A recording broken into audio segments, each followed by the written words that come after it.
എല്ലാവർക്കും വണക്കം. ഇന്ന് നമ്മുടെ വീഡിയോയിൽ ചിക്കൂസ് ഇല്ല കേട്ടോ. ചിക്കൂസ് ഭയങ്കര ഉറക്കത്തിലാണ്. അപ്പം നമ്മൾ നമ്മുടെ വീഡിയോയിലേക്ക് പോവാം.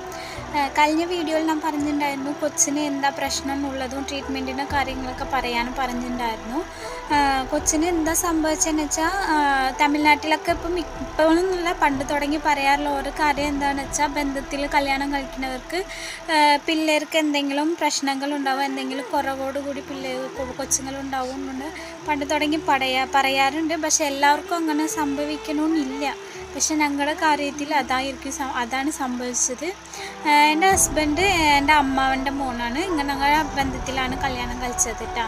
അപ്പോൾ കൊച്ച് പ്രസവിച്ചിട്ട് ഒരു 6 മാസം വരെ ഞങ്ങൾക്കൊന്നും അറിയില്ലായിരുന്നു. അതായത് കൊച്ച് കമന്ന് തല ഉറച്ചിട്ടൊന്നും ഉണ്ടായിരുന്നില്ല. അപ്പോൾ വീട്ടിൽ പറയുന്നത് എന്താണെന്ന് വെച്ചാൽ ചില പിള്ളേരൊക്കെ നേരം വൈകിട്ട് ഇങ്ങനത്തെ ഡെവലപ്മെൻറ്റിലൊക്കെ ഉണ്ടാവും എന്നൊക്കെ പറയാറുണ്ട്. പക്ഷേ 7 മാസമൊക്കെ ആയിട്ടും കൊച്ചിന് തല ഉറച്ചിട്ടോ കമന്ന് പോയിട്ടൊന്നും ഉണ്ടായിരുന്നില്ല. അപ്പോൾ ഞങ്ങൾ പീഡിയാട്രിക്സ് കാണിച്ചു. അപ്പോൾ അവർ പറഞ്ഞത് ഇങ്ങനെ കുറച്ച് ടെസ്റ്റുകൾ, MRI ടെസ്റ്റ് അതൊക്കെ ഒന്ന് എടുത്ത് നോക്കാൻ പറഞ്ഞു. അപ്പോൾ അതൊക്കെ എടുത്ത് നോക്കിയപ്പോൾ കൊച്ചിന് തലച്ചോറിന് വളർച്ച കുറവുണ്ടായിരുന്നു, പിന്നെ ബലക്കുറവ് ഇഷ്യൂസൊക്കെ ഉണ്ടായിരുന്നു. അപ്പോൾ അതിന് വേണ്ടിയിട്ട് ഫിസിയോതെറപ്പി, സ്പീച്ച് ഡെവലപ്മെൻറ്റൽ അങ്ങനെ കുറേ തെറപ്പികളൊക്കെ ഞങ്ങൾ കണ്ടിന്യൂസ് ആയിട്ട് എടുക്കാൻ തുടങ്ങി. എന്നിട്ട് ഞങ്ങൾ ന്യൂറോണെ കണ്ടിട്ട് ജെനറ്റിക് ടെസ്റ്റും കൂടി എടുത്തു. കൊച്ചിന് ഇതാണോ ശരിക്കും സംഭവിച്ചതെന്നുള്ളത് ഒരു കൺഫർമേഷന് വേണ്ടിയിട്ട് ഞങ്ങൾ ജെനറ്റിക് ടെസ്റ്റ് എടുത്തപ്പോൾ അതിൽ കൺഫേമായി പറഞ്ഞു ഇങ്ങനെ നമ്മൾ റിലേറ്റീവ് ആയതുകൊണ്ട് കൊച്ചിന് വന്ന പ്രശ്നമാണെന്നുള്ളത് ഞങ്ങൾ പറഞ്ഞു.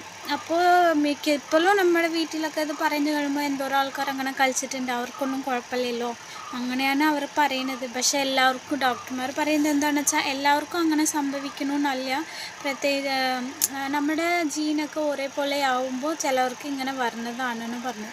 അപ്പോൾ ഇങ്ങനെ ബന്ധത്തിൽ റിലേറ്റീവ്സിനൊക്കെ കല്യാണം കളിക്കുന്നവരൊക്കെ ഉണ്ടെന്നുണ്ടെങ്കിൽ കളിക്കേണ്ടെന്നല്ല പറയുന്നത്. ഇപ്പോൾ അതിനായിട്ടുള്ള കുറേ ട്രീറ്റ്മെൻറ്റ്സൊക്കെ വന്ന് തുടങ്ങിയിട്ടുണ്ട്. അപ്പോൾ നമ്മൾ ഒന്ന് ബേബീനെ പ്ലാൻ ചെയ്യുന്നതിന് മുന്നേ ഡോക്ടറിനോട് ഒന്ന് നമ്മളെ ഡീറ്റെയിൽസൊക്കെ ഒന്ന് പറഞ്ഞ് ഒരു കൺസൾട്ടേഷൻ എടുക്കുന്നത് നല്ലതായിരിക്കും കേട്ടോ. അപ്പോൾ ഈ വീഡിയോ എല്ലാവർക്കും ഉപയോഗപ്പെടുമെന്ന് വിചാരിക്കാം. എല്ലാവരും ഒന്ന് സപ്പോർട്ട് ചെയ്ത് ഷെയർ ചെയ്ത് ഈ വീഡിയോ ഇഷ്ടപ്പെടുകയാണെങ്കിൽ ഒന്ന് ലൈക്ക് ചെയ്തോളൂ കേട്ടോ. Thank you. വേറൊരു വീഡിയോയിൽ നമുക്ക് കാണാം.